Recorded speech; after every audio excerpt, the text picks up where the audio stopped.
খাচ্ছে না, কারণ আপনি তো মানে খেতে নিষেধ করছেন। তো তারপরে বলে দেখো এত খাবার তারপরও খাচ্ছে না।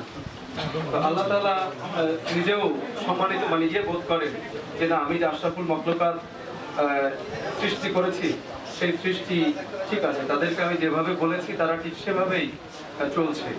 তো এটি আপনার আমাদের জন্য অত্যন্ত যেমন আমার মনে আছে গত বছর না আগের বছর, গত বছর তার আগের বছর আমি ইংল্যান্ডে ছিলাম।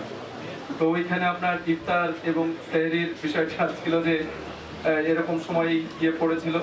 তো দেখা যায় যে ফজরের সময় কেউ তো আর খোঁজ খবর দেয় না, ওখানে তো আর জানা যায় না যে কখন কি হচ্ছে না হচ্ছে, নিজেরই ঘড়ি ধরে সবকিছু করতে হয় আর কি।